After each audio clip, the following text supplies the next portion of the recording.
నేతన్నల ఆరోగ్య రక్షణకు universal health పాలసీతో ప్రత్యేక ప్రాధాన్యం ఇవ్వనున్నట్లు మంత్రి సవిత తెలిపారు.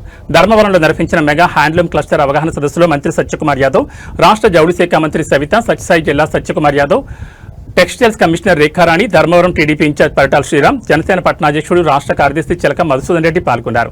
త్వరలోనే నేతన్న భరోసా పథకం కింద 25,000 ఆర్థిక సాయం అందజేయనున్నట్టు చెప్పారు. ధర్మవరం పట్టుచీరలకు మరింత ప్రాచుర్యం కల్పిస్తామని తెలిపారు.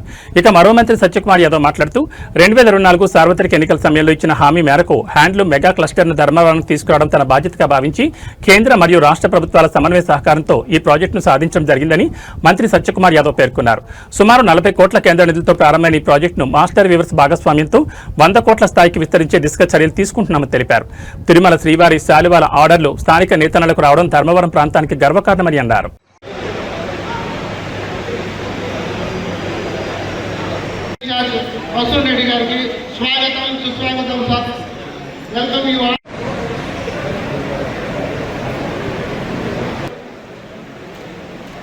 కాసేపట్లో మీటింగ్ స్టార్ట్ అవుతుంది. దయచేసి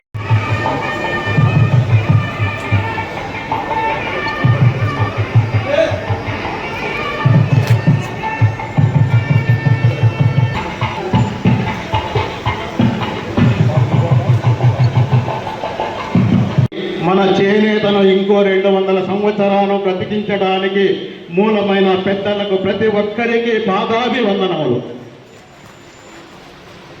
మా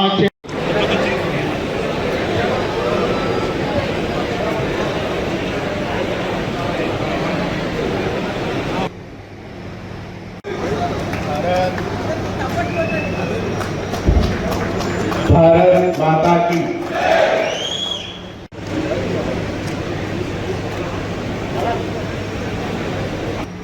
మేము సాయంత్రం కూర్చొని పట్టా శ్రీరామ్ గారు, మధుసూదన్ రెడ్డి గారు, ఇతర మిత్రులందరూ ఏంటి ఎన్నికల్లో మనం ప్రధానంగా తీసుకోవాల్సిన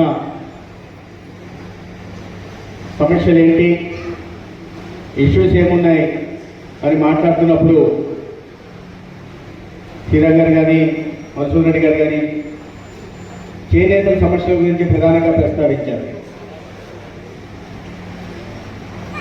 ఇక్కడ కొన్ని దశాబ్దాలుగా క్లస్టర్ తీసుకొస్తామని అంటున్నారు, రాలేదు. పట్టణానికి సంబంధించి దాని మీద ప్రధానంగా దృష్టి పెట్టాలని అనేక సమస్యలు గురించి ప్రస్తావిస్తూ దీని గురించి ప్రస్తావించడం జరిగింది. ఏంటి ధర్మవరం ప్రత్యేకత అంటే, ధర్మవరానికి ఒక అంతర్జాతీయ గారిని కలిసి కానీ రకంగా మా రాష్ట్రం నుంచి ఇది వచ్చింది కదా, అభ్యర్థన ఉంది కాబట్టి దీన్ని మంజూరు చేయాలని చెప్పారు. ఆ మంజూరు స్థలం సేకరణ అయిపోయింది. 10 ఎకరాల స్థలం అయిపోయిన తర్వాత దాంట్లో సహజంగా ఎవరైనా మార్కెట్ యార్డ్ వాళ్ళు ఎకరాకు 2 లక్షలు పెట్టాలి, మాకు సంవత్సరానికి చేస్తారని. అయ్యా, చేనేతల కోసం మంచి ఉద్దేశంతో తెస్తున్న దాంట్లో మళ్ళీ మీరు ఎకరాకు 2 లక్షలు 2 ఎకరాల సంవత్సరాలు పెట్టాలంటే 10 ఎకరాలకి 20 లక్షలు వేరే ఎకరాల నుంచి పెడతాం, అది చేయడానికి లేదని మళ్ళీ ఇంకో క్యాబినెట్ తీసుకొచ్చిన తర్వాత నామినల్ గా చెల్లిస్తే చాలని చెప్పి ముఖ్యమంత్రి గారు చాలా స్పష్టంగా చెప్పారు. ఇవన్నీ ఏం లేదు, చేనేతలకు సంబంధించింది.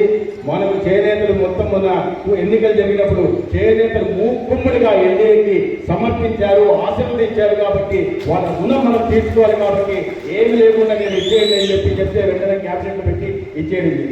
దానికి నేను ప్రత్యేకంగా ముఖ్యమంత్రి గారికి ముందు కేంద్ర జౌళి శాఖ మంత్రి ఉంటున్న గిరిరాజ్ సింగ్ గారికి ప్రత్యేకంగా ధన్యవాదాలు తెలియాలి.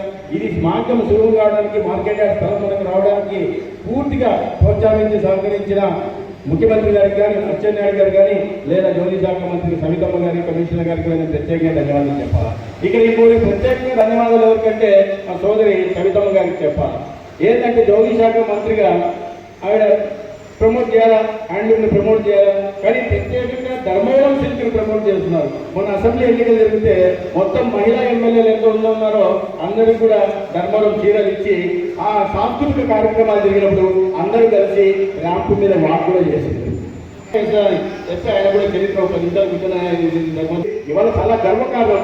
మన ఊహిస్తున్నారు. ఈ అనుభవాన్ని కూడా ఉపయోగించి కావాల్సిన సలహాలు సూచనలు ఇచ్చి ఒక అద్భుతమైన క్లస్టర్ మనం ఏ రకంగా తయారు చేయగలం, తద్వారా ధర్మవరంలో ఉంటున్న చేనేతకి ఉపాధికి ఏ రకంగా ఉపయోగపడగలం, ఏ రకంగా మనం చేస్తున్న మన ఉత్పత్తికి మనమే ఒక బ్రాండింగ్ తయారు చేసుకోగలం. ఏ రకంగా బ్రాండింగ్ చేసుకున్న తర్వాత అంతర్జాతీయంగా వీటికి మార్కెటింగ్ వ్యవస్థను కల్పించి తద్వారా ధర్మంలో ఉంటున్న చేనేతల జీవితాల్లో వెలుగులు నింపగలం అనే విషయాన్ని చాలా సూచనలు కూడా ఇవ్వాల్సిందిగా నేను కోరుతున్నా. ప్రధాన ఉద్దేశం కూడా ఇవాళ ఈ సమావేశం నిర్వహించడంలో ఇదే ప్రధాన ఉద్దేశం.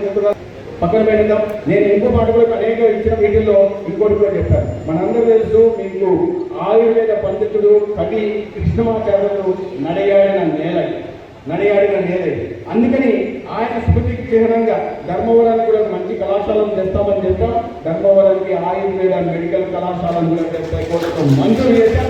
దానికి కావాల్సిన హేగాడుల దగ్గర స్థలాన్ని ఇచ్చి టెండర్ ఇచ్చి రాబోయే రోజుల్లో మన ప్రాంతంలో నివసిస్తున్న వాళ్ళు మన అద్భుత వారసత్వ సంపద ఆయుర్వేదాన్ని ఇక్కడే చదువుకోవడానికి, మన జిల్లా వారసత్వంతో చదువుకోవడానికి అవకాశం కలిగింది. అదే కాకుండా ఇప్పుడే చేనేతలు అంటే ధర్మవరం గల్లీ నుంచి ఢిల్లీ కాదు అంతర్జాతీయ స్థాయిలో కూడా ధర్మవరం అంటే ధర్మవరం పట్టు చీర అని గౌరవించేది మన ధర్మవరం పట్టు చీర.